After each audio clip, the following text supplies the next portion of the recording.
I loved what he said earlier. He said that we're in some sort of trance at any time. We just came from a wonderful lunch trance where I had some good Greek food and some good company. And now we're back into the teaching, learning, sharing trance. And, you know, when I explain this frame to clients, they get it. They realize that they've been in a smoking trance. They've been in an unhealthy eating trance. Maybe they're in an experiencing unpleasant sensations in their body trance. And what's really important is to recognize whether a particular trance is helpful or unhelpful. And not even necessarily putting judgment on it, that it's good or bad, right? Because I think that one of the most important things to think about when we have clients who are dealing with medical issues is that they can spend a lot of their time in uncomfortable or fearful states, and that's part of what they're going through. And the more that they try to resist that and quiet it, sometimes the louder it gets. So giving them that space where they can experience some of those things in a different way and then start to get a sense of control over it is very important. And we know we can turn down pain signals, we can change them, we can divert them, we can do all kinds of things with techniques. But I think having that frame for them that what you're feeling is normal, that there's nothing wrong with you for reacting this way, for being depressed, for being upset, for being fearful. And that can do a lot to actually collapse the power of those emotions that are maybe maintaining the pain that they're feeling, the physical sensations. So again, while we're experts in helping people be able to change those kinds of signals, it's also important to know when maybe they need to pay a little bit of attention. And one area that this is really important is if someone is in denial. How often are they in denial that their body is falling apart, that they have a serious illness? And because of that, maybe they're not attending to what their doctor has recommended that they do, or maybe they're not having the conversations with their family that would be really meaningful, or maybe they're not putting their affairs in line.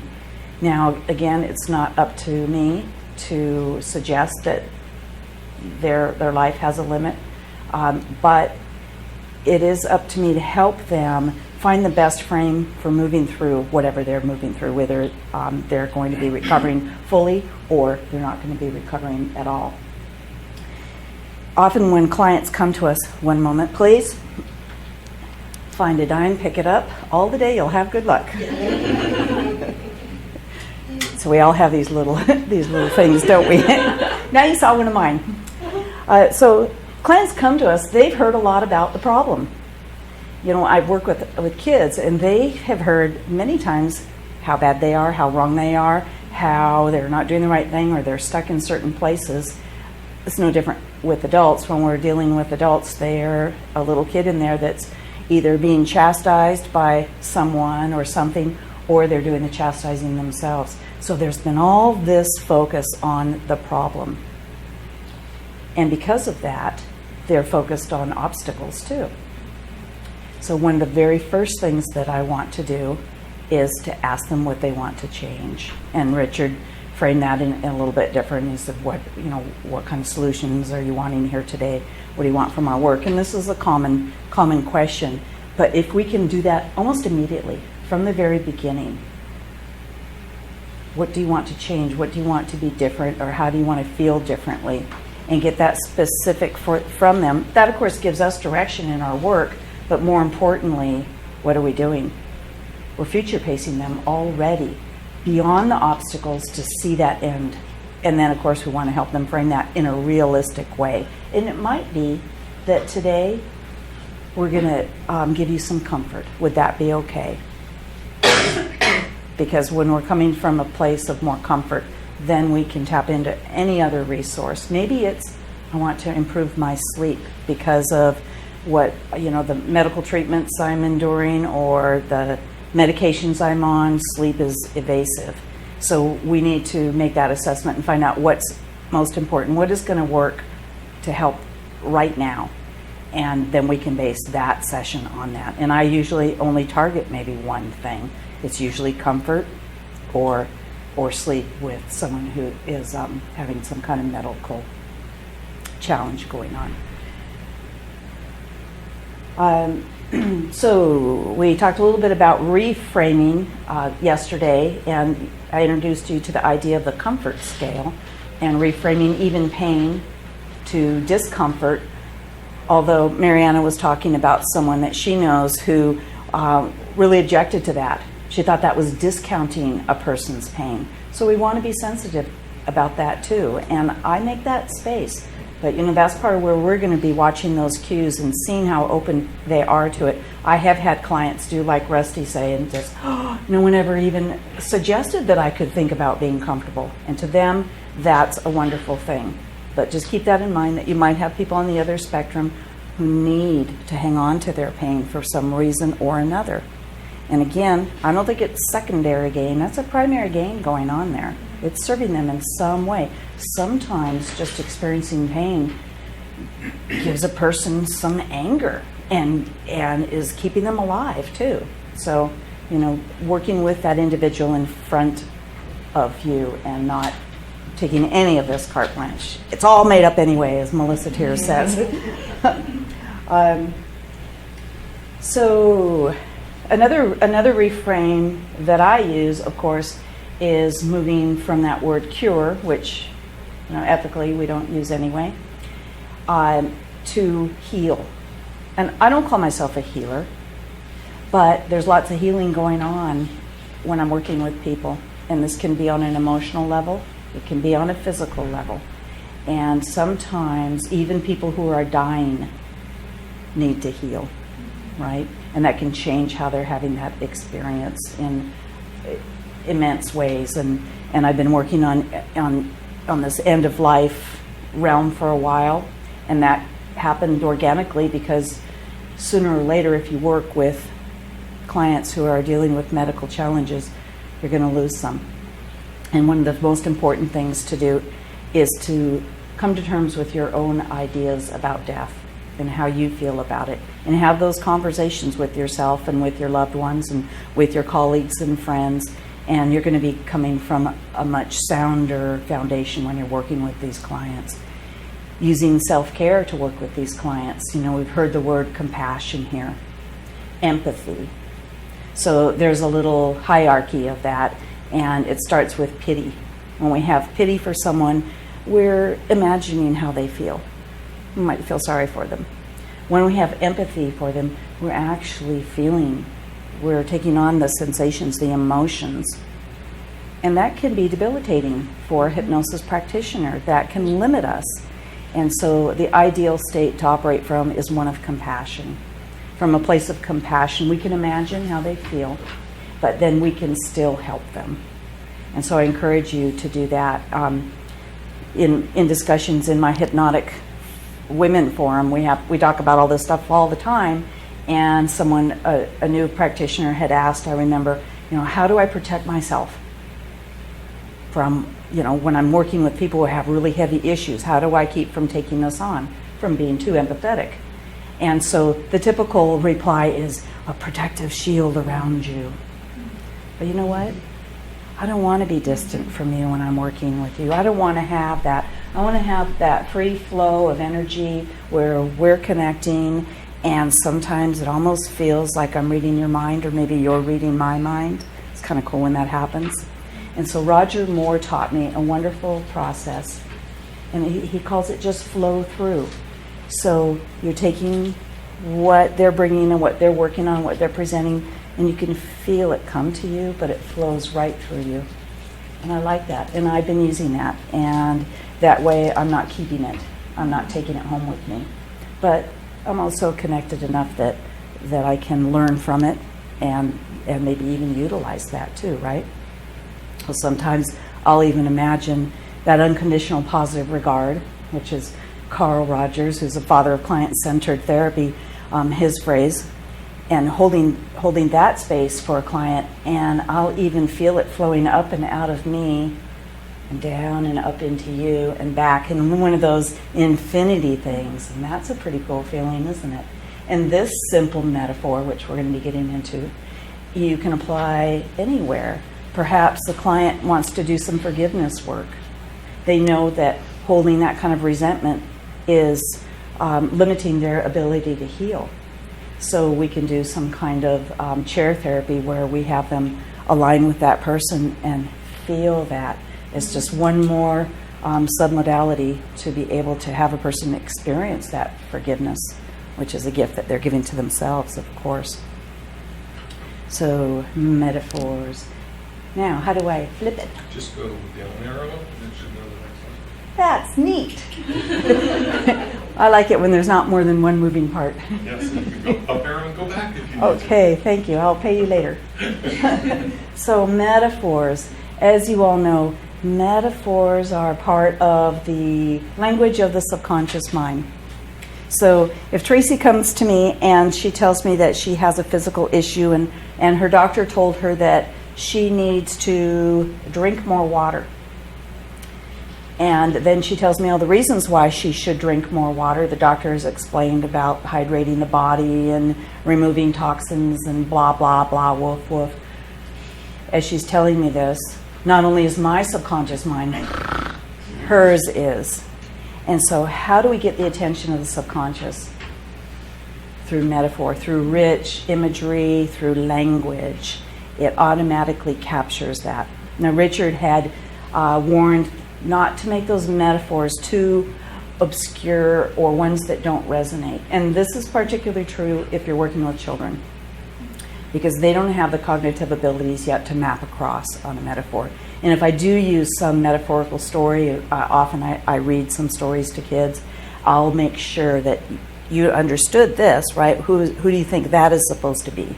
And make sure that they have grasped that also. And this can happen with adults too. So make sure that these metaphors do resonate. And because of that, look at that.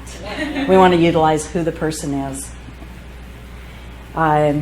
So we all have commonalities. Although not everybody likes the beach, most people like a beach setting. I think it's because of that rhythmic nature of the ocean. And well, my alias is Mesmermaid. So of course, it's because I probably was a mermaid in some alternate universe. And so I have that affinity for water personally, so I love to give those metaphors. And we were talking at lunch about the metaphor of nature in general. It lends us so many opportunities for healing, for growth, for change. So even if you just play in that realm, you're usually safe. I don't worry too much about it because I use the client's metaphors. In fact, most of my clients present me the scripts. They come with them.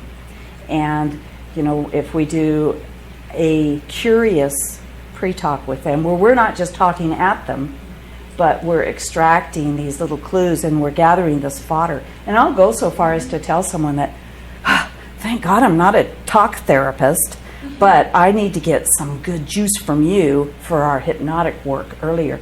That even cultivates their creative mind to give me a little bit more.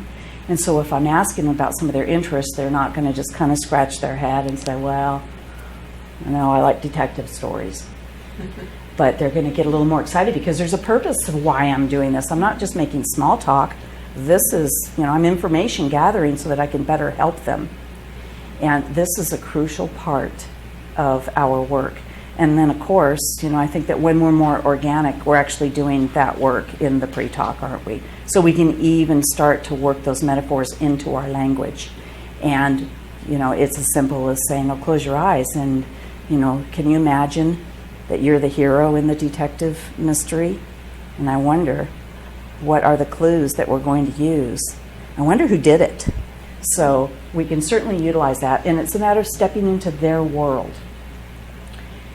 And, you know, I've learned so much from working with young people because they're in these trance states all the time. And if we try to force them to come into our adult world, it's not going to work. We're going to lose rapport. We're going to lose their attention. But if we step into theirs, bam, the magic starts to happen immediately. And so we can do that with our adult clients too. Step into their frames, into their imagination, what floats their boat. So utilization is super duper important in my opinion. Yeah, I don't need to use that. Okay, one of the techniques that I really like to use is called object imagery. Is anyone familiar with that? You probably are, whether you know that name or not. It comes in under different names. We know that when we use as many submodalities, that word comes from NLP, as possible, that we can engage the subconscious mind. So it's as simple as following a recipe like this. Having a person imagine a color, think of a sound associated with that color, then think of a sensation or a feeling that's associated to that, and then bring in a scent. And right there, we're activating the creative imagination, we're activating the subconscious mind, we're getting its attention in a very special way. Now we can do this for a specific cause. For example, with a medical hypnosis client, perhaps they have some pain going on. Or, I have lots of clients who have chronic pain.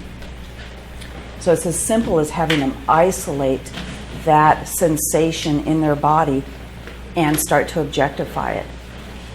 So I'm going to lead you through this because, again, experiential lessons are the best. So go ahead and just relax there in your chairs a little bit and close your eyes.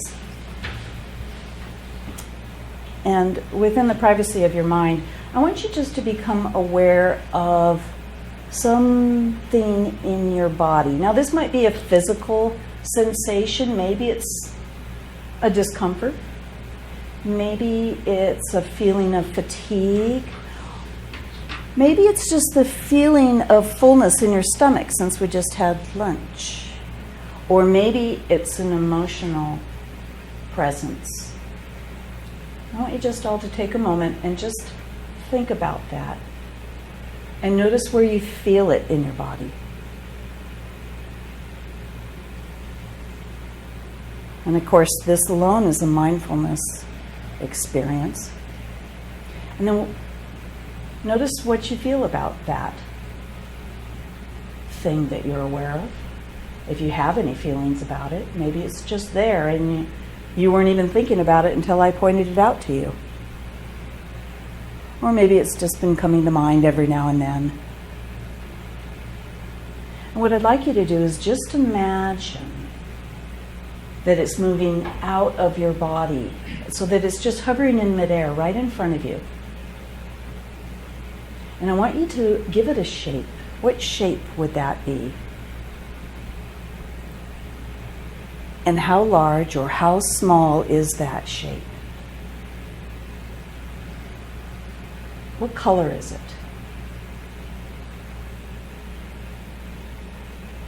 Does it have a sound? It may or may not. If you were to reach out and touch it, how does it feel? Is it firm? Is it soft?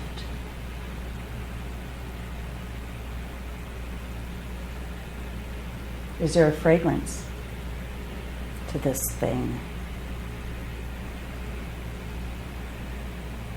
Is there movement to it, or is it just hovering there, static?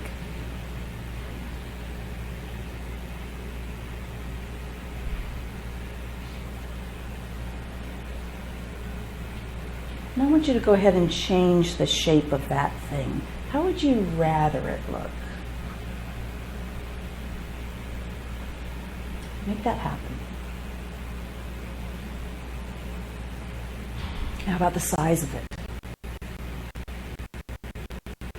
What size would feel even better to you?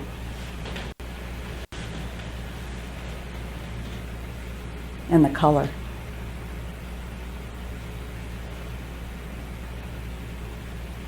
And if it has a sound, do you want to change that? Or maybe you want to bring in a sound to it. I don't know. It's yours after all. You can do whatever you want to. How does it feel? If you were to reach out and touch it now.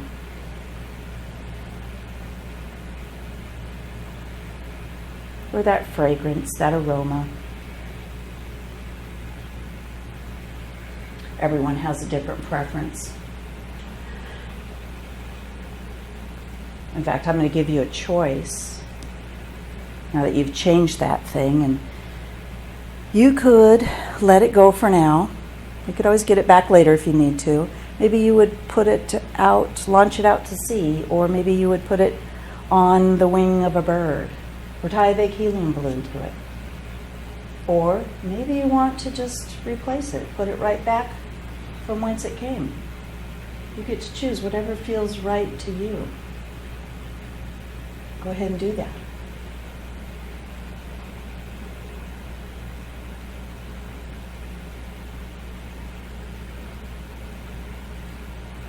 And when you've made that choice and you're comfortable with it, you can bring yourself back to awareness here in this room, opening your eyes.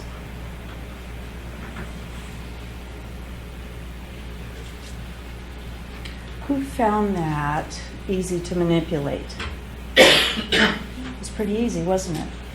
And because we tapped into those modalities and I added a couple other ones, it became very easy for you to imagine and to sense and feel that thing, whether it was an emotional thing or a physical presence. Who felt it change and transform? It's pretty profound, isn't it? And this object imagery is one of the quickest, easiest things you can teach a client for changing unwanted feelings and sensations.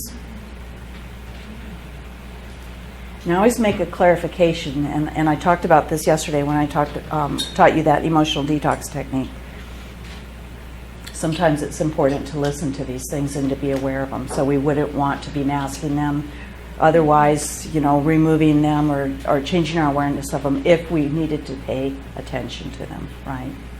So sometimes an emotion is telling us that we need to take action in a certain way, and if we continually change it and release it, then we might be missing out on an opportunity to make some positive changes in our life. So object imagery is really fun. You really can't mess it up. And I think what's wonderful is that you're offering some modalities to the person, but I have no idea of even what topic you were focusing on, or you. So it's completely private to the client. It's none of my business unless you want to tell me about it later, which often people do want to say, oh, it started out as a knife and then it turned into, a balloon or a fluffy kitten. So, and that'll give me more information about what their preferences are. I might utilize that fluffy kitten later in my work in direct suggestion. And so teaching the client and making sure that he or she knows how to do this is very important, and that they're not just so passive. Again, this is mindful hypnosis. It's interactive. They're doing something to take command of how they're experiencing something in their life. And it's a skill building technique. Is that a takeaway they could also use at home? If you find that something's acting up, just take a moment and go through this thing. Absolutely, and that's why I do teach this to all of my chronic pain or chronic anxiety clients, because it's something that they can replicate. We know they got into those places because of repetition, so they're going to be moving it out of them, hopefully through repetition too. So again, we're playing with the neuroscience of how we're changing those neural pathways instead of feeling like they're stuck and that they only have to feel this pain and experience it the same way every time. We're giving them a new avenue to go on. And it's amazing. It doesn't take very long. Maybe a dozen repetitions of a process like this, and a person can even forget to remember about that problem. And I've seen that happen so many times. And they think it's miraculous. But they're empowered because they're the one doing it. I'm just the teacher. Showed them how to use their mind for this powerful thing. Okay, we talked a little bit about control mechanisms, and of course what you just experienced was a control mechanism. You're gaining a sense of control where perhaps for a person there was no sense of control previously. So we can use metaphors of control in many ways. We talk about control panels and dials and levers and gauges, but I had a young boy who had anxiety, And I talked to him about his interests, and he liked dirt bikes. And so we talked about, hey, have you ever been on a dirt bike where you really got the RPMs revved up? And yeah. So that's kind of how anxiety is. Your engine's revved up, dude. And I said, did you ever have a limiter on a dirt bike? He goes, yeah, when I first started riding, there was a limiter. It would keep him from throttling it up so much. I said, do you think you could put a limiter on that part of you that's making you feel this way? And he loved it. So he ran with that. Again, utilizing what his interest was, and he could associate into that very easily. And so we actually anchored it with him being able to turn on his limiter. So we can build those control ideas into pretty much just anything. One of my favorite things to do with a client is to ask them if that feeling was something, what would it be?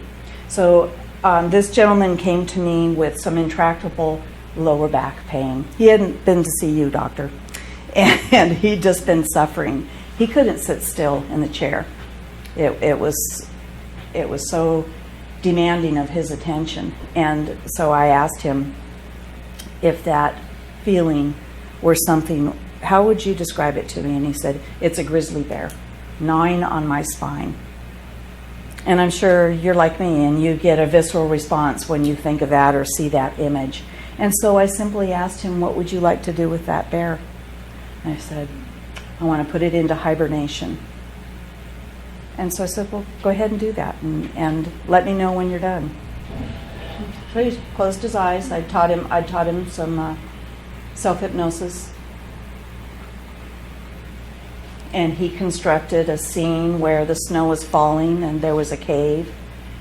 And the bear crawled into the cave and went to sleep. And this took about 10 minutes. He opened his eyes. His body was completely calm. And he said, you know what? I said, what? He said, if I do too much, the bear's going to start grumbling. I didn't have to suggest that he take it easy. He knew that was, part of his plan, that this was important for him to do. So I loved how he came up with his own solution, and that gave that man comfort, and he was able to raise the quality of his life just simply by making the bear do what he wanted it to.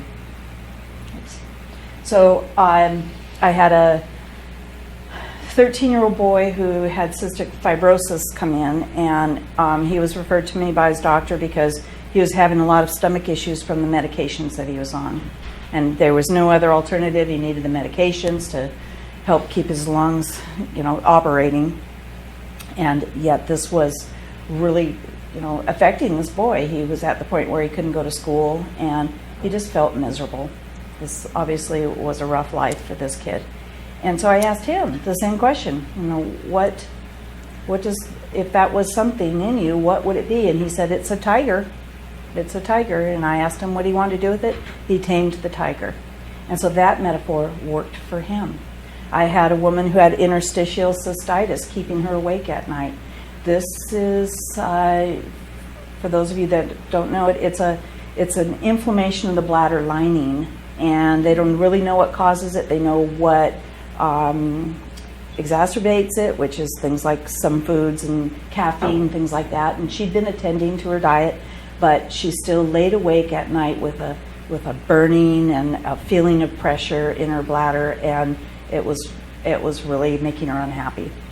And so I moved her into a light state of hypnosis, which is simply, some of that mindfulness and focus, and asked her, what she'd like to do with that feeling. And she imagined a hose coming from her bladder, going out the bed, out the window, down the field. And through that, all that pressure, all that burning sensation would flow. That was her remedy. It's been about 3 or 4 years, and she has no problem at all from her interstitial Very cystitis. tough pain to treat. It is very tough pain I to get one treat. case like that, I wish I was not in the office that day. I can tell you, and I can tell you that it is very responsive to hypnosis. A lot of the issues that women suffer from are very responsive to hypnosis, whether it's pelvic inflammatory issues, name them. We've got tons of them coming in. Vaginismus and that urinary and, Yes, a lot of right. Yeah. So, diarrhea, pain, just pelvic pain.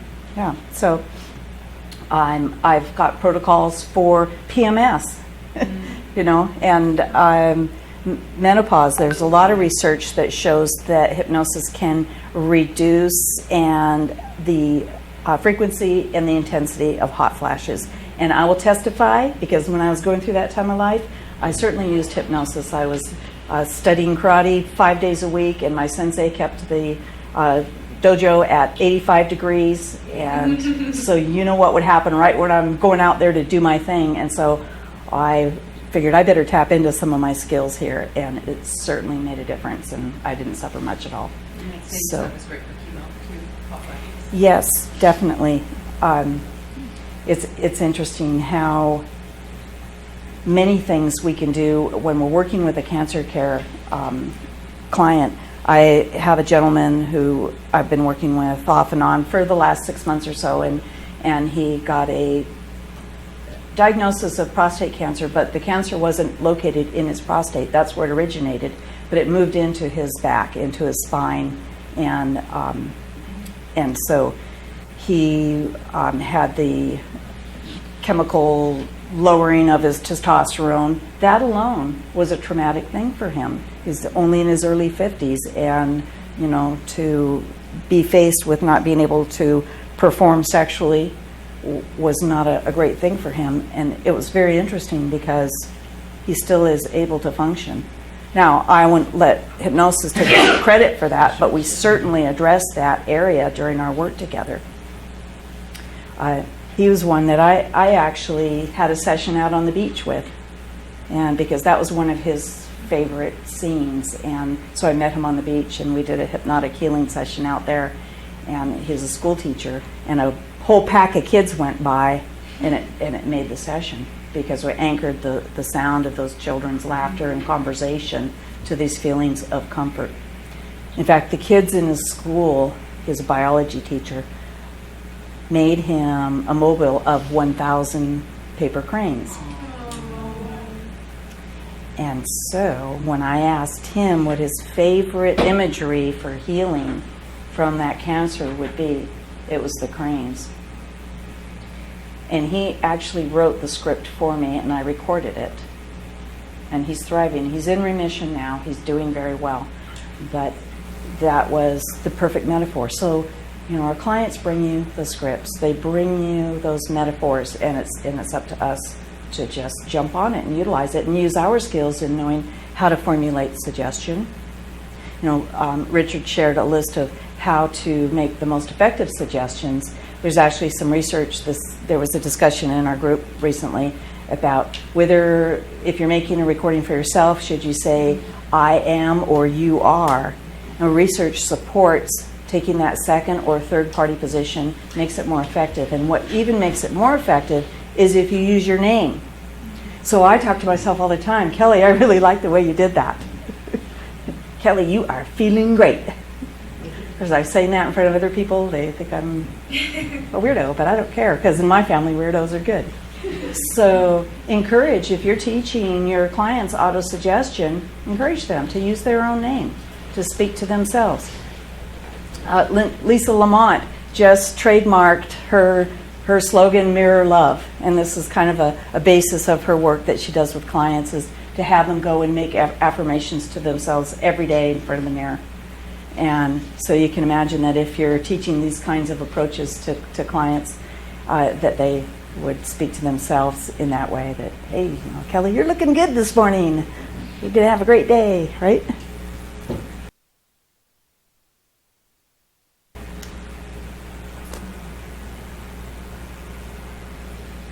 So, lots of cool metaphors. This is from a project that I did with Don Gibbons, PhD. Don is a psychologist out in New Jersey. He's quite a character.